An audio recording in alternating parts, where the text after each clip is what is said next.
प्रणाम।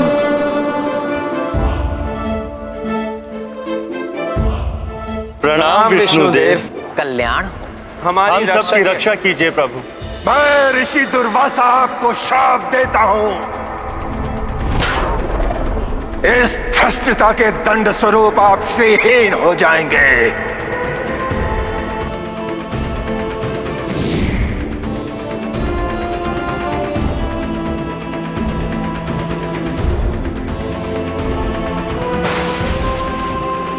मुझे आपकी चिंता का कारण ज्ञात है, परंतु इसका निदान स्वयं श्री लक्ष्मी जी के देवलोक में पुनरागमन से ही संभव है। तभी आप अपने संपूर्ण ऐश्वर्य, वैभव और शक्तियों को प्राप्त करेंगे। परंतु ये कैसे संभव होगा? हमारा मार्गदर्शन कीजिए प्रभु। देवराज इंद्र, इसका एकमात्र उपाय है क्षीर सागर का मंथन।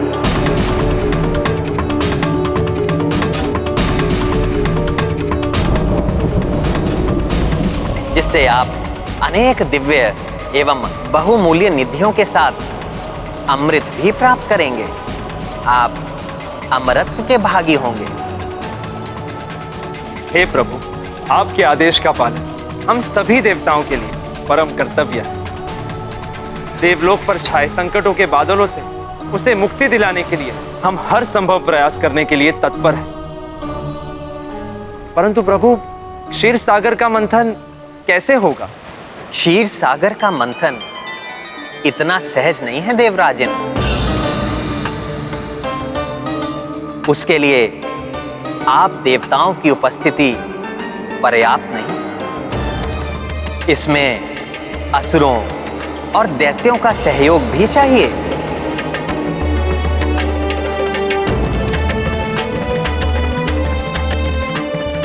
परंतु माता, असुरों का सहयोग तो और भी भयंकर है। उससे तो सब शुभ कार्य अशुभ बन जाते हैं और वो तो देवताओं के चिर शत्रु हैं। वो देवताओं की सहायता क्यों करते भला? ऐसे ही अनेक प्रश्न भी देवताओं के हृदय में भी थे।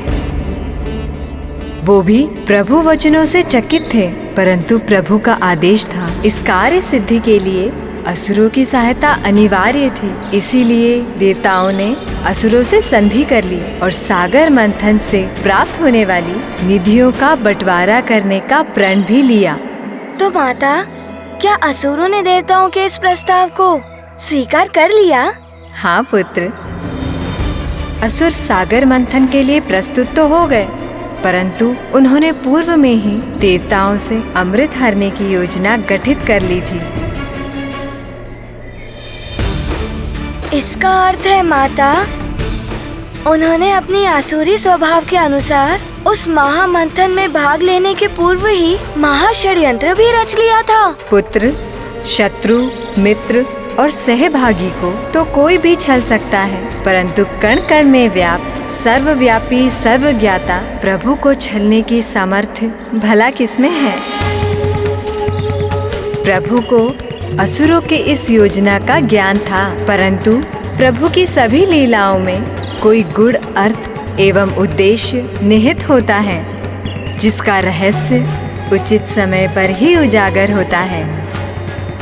परंतु दुग्ध के समान उज्जवल विशाल क्षीर सागर का दोहन कैसे हो, ये विचार कर अति विशाल मंदराचल पर्वत को भी आमंत्रित किया गया कि वो इस मंथन में मथनी बने और नागराज वासुकी डोर बने, जिससे सागर मंथन संभव हो। परंतु माता, नागराज वासुकी के शीश की ओर से उन्हें पकड़ना तो संकटमय हो सकता था। तो फिर देवताओं और असुरों में क्या निर्धारित हुआ कि उनके दोनों ओर कौन रहेगा? तुम बहुत बुद्धिमान हो हनुमान, ये सत्य है। नागराज वासुकी के शीर्ष की ओर स्थित होने से मंथन प्रक्रिया में नागराज के मुख से प्रवाहित भीषण विष देवताओं को आहत कर देता, परंतु उन्हें ज्ञात था कि सरल आग्रह से असुर नागराज के मुख की ओर रहने के लिए कदापि सहमत नहीं होंगे। माता, इस संकट का समाधान कैसे किया देवताओं ने? शीघ्र बताइए माता, क्या हुआ? प्रभु विष्णु जी के सुझाव पर देवताओं ने असुरों से कहा कि श्रेष्ठता के अनुसार उन्हें नागराज के मुख की ओर रहने का अधिकार है। असुरों ने इसे अपना अपमान माना और हट करने लगे कि यदि उन्हें ये अधिकार नहीं मिला तो वे सागर मंथन में भाग नहीं लेंगे। यही तो देवता चाहते थे।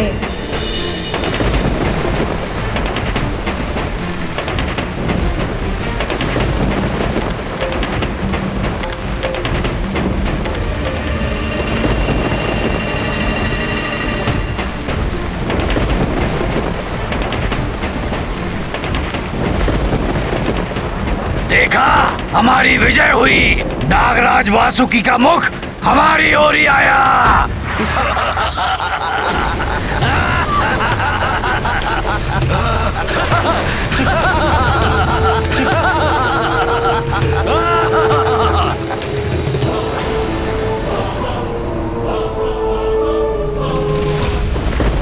इसीलिए कहते हैं शक्ति के साथ बुद्धि का होना आवश्यक होता है, क्योंकि बुद्धि बल पर सदैव भारी पड़ती है।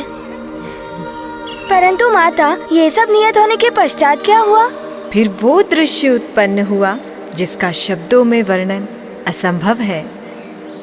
देवताओं और असुरों ने मिलकर क्षीर सागर का मंथन प्रारंभ किया। महानतम बलि की, महानतम बलि की, महानतम बलि की।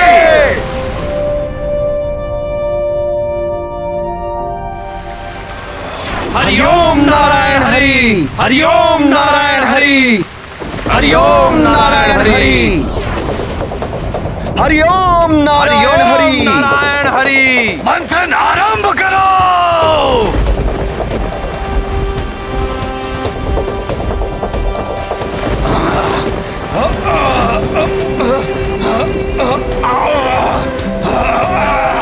और बढ़ेगा। हरिओम नारायण हरि, हरिओम नारायण हरि, हरिओम नारायण, हरिओम नारायण हरि, नारायण हरि, हरिओम नारायण हरि, हरिओम नारायण हरि, हरिओम नारायण हरि।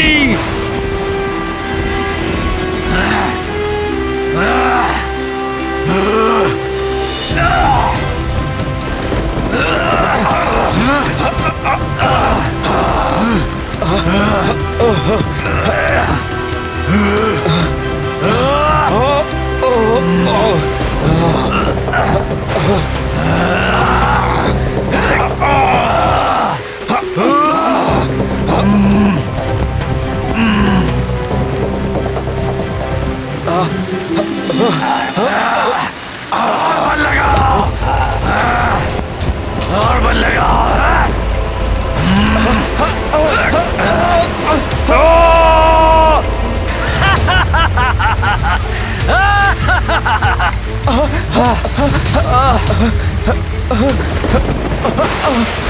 सागर मंथन के लिए ये किस पर्वत का चुनाव किया है इन देवताओं ने? कोई और सबल पर्वत लाना चाहिए था जो जल में भी स्थिरता से रह पाता। दिव्य मंत्राचल पर्वत की सामर्थ्य पर संदेह उचित नहीं है। बल लगाओ।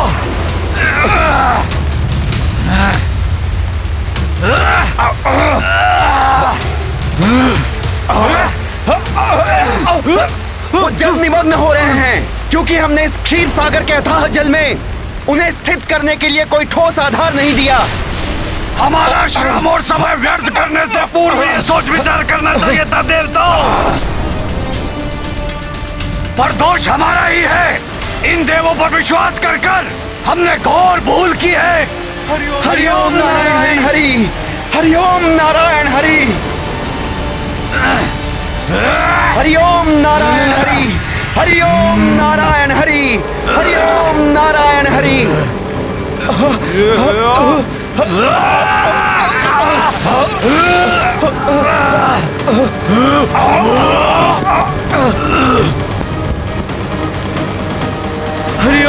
नारायण हरि, हरि ओम नारायण हरि, हरि ओम नारायण हरि, हरि ओम नारायण हरि। ये मंदराचल पर्वत तो क्षीर सागर में समाता जा रहा है।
माता, ये तो घोर अनर्थ का संकेत था। परंतु माता, प्रभु विष्णु जी की इसमें क्या भूमिका थी? उन्होंने कूर्म अवतार क्यों धारण किया? हनुमान, मंथन प्रारंभ होने पर विशाल मेरु पर्वत क्षीर सागर के अतल जल में समाने लगा। तब प्रभु विष्णु जी ने कूर्म रूप लेकर उस पर्वत को अपनी पीठ पर टिकाकर सागर मंथन को संभव बनाया। उस समय देवताओं की सहायता के लिए स्वयं प्रभु विष्णु जी ने कूर्म अवतार धारण किया ना? हाँ पुत्र, मंत्राचल पर्वत के साथ समस्त देवता भी जल में खींचे जा रहे थे। उन पर घोर संकट छाया था। तब उन्होंने एक स्वर में भगवान विष्णु की स्तुति आरंभ कर प्रभु का आवाहन किया।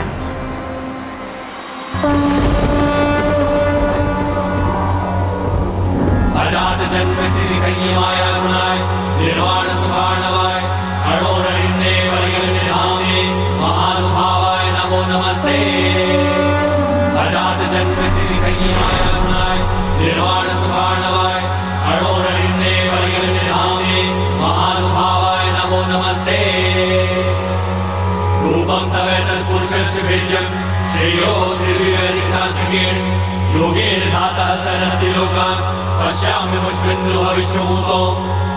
त्वयज्ञ आसीत् त्वयि मध्य आसीत् त्वयन्त आसीत् इदमात्मतन्त्रे त्वमादिरन्तो जगतोऽस्य मध्यं रहस्य रहस्ये परः परस्मात् त्वं माययात्माश्रयया स्वेदं निर्माय विश्वं तदनु प्रविष्ट पश्यन्ति युक्ता मनसा मनीषिणो गुणव्यवायेभ्य गुणं विपश्चित यथाग्निमेधस्य मृतं च गोषु भूम्यन्नं अम्बूद्गमने च वृत्तिं योगैर्मनुष्या अधिरन्ति हि त्वां गुणेषु मुद्रया कवयो वदन्ति तं त्वां वयं नाथ समुज्जिहानं सरोजना भाति चिरेप्सितार्थं दृष्टा गता निर्वृत्तिमद्ध सर्वे प्रजातवाता इव गाङ्गमम्ब।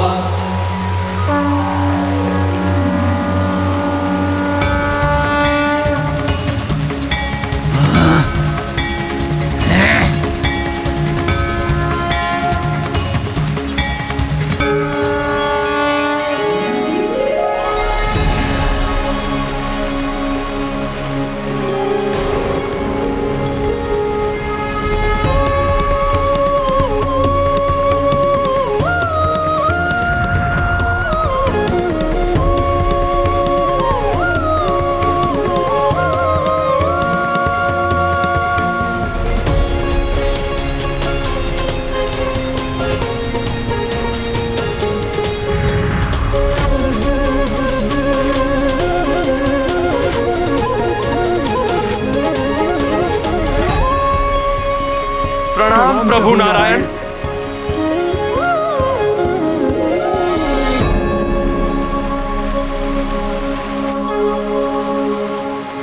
अत्यंत विचित्र बात है, ये कच्छप पंछियों की भांति आकाश में विचरण कर रहा है, परंतु देवता इसे देखकर इतने प्रसन्न क्यों हो रहे हैं?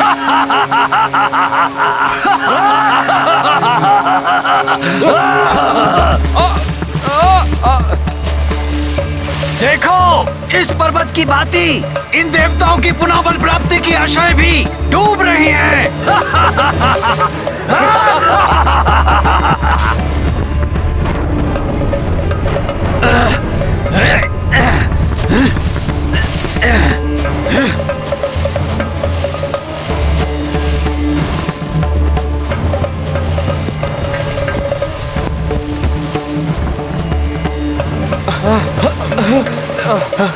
मूर्ख है ये देवता, और उससे भी मूर्खतापूर्ण है इनकी ये योजनाएं।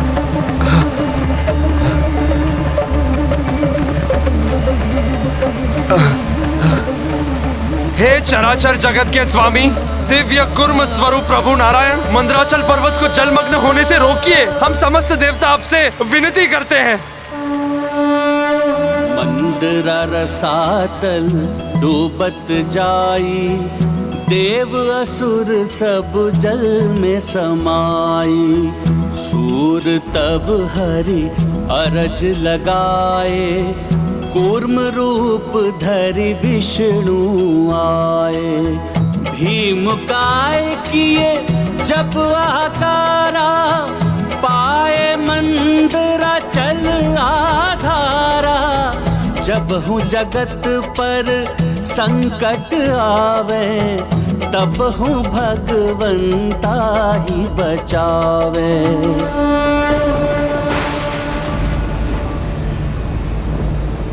चलो यहाँ से, यहाँ हमें कोई सफलता प्राप्त नहीं होगी। चलो।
ओम श्री हरि नारायण, ओम श्री हरि नारायण। जय जय श्री प्रभु हरि नारायण, जय जय श्री नारायण, ओम श्री हरि नारायण।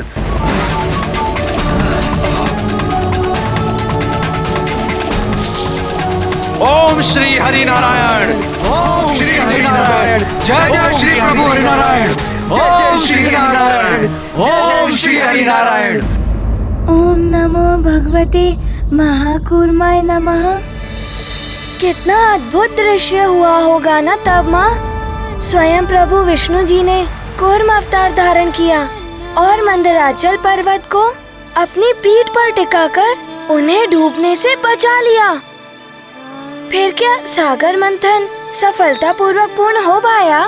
प्रभु विष्णु जी जब स्वयं सहायक हो तो कार्य सिद्ध होने से कौन रोक सकता है पुत्र। मंदराचल पर्वत प्रभु का अवलंब पाकर स्थिर हो गया और मथनी के रूप में सागर मंथन का सर्वोत्तम साधन बने। अच्छा माता, तब तो सागर मंथन प्रारंभ होने के कुछ ही समय उपरांत अमृत भी प्राप्त हो गया होगा ना?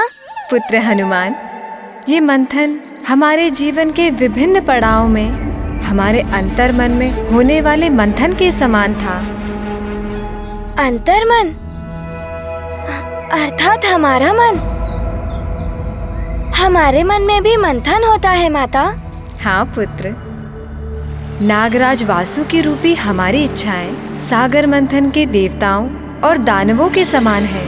हमारे मन में बसी अच्छाइयों और बुराइयों के बीच झूलती रहती है और मन की गहराई में छुपे अनेक विचारों और भावनाओं को ऊपर ले आती है। सर्वप्रथम उत्पन्न अशुभ विचारों को त्यागने से हमारे मन में अमृत रूपी पवित्र विचार शेष रहते हैं, जो हमें जीवन में आत्मिक शांति और परम संतोष देते हैं। इसका अर्थ है सागर मंथन में सर्वप्रथम अशुभ एवं हानिकारक वस्तुएं प्रकट हुई। हाँ, इतनी भयंकर वस्तु पुत्र जो समस्त संसार का विनाश कर सकती है।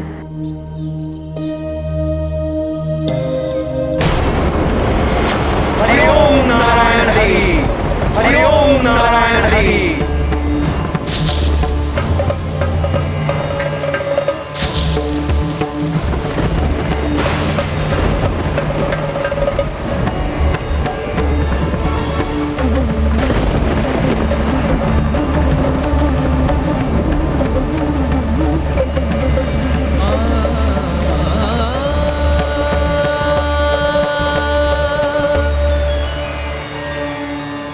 कठिन परिश्रम और प्रयत्न करने वाले को ही सच्ची सफलता प्राप्त होती है।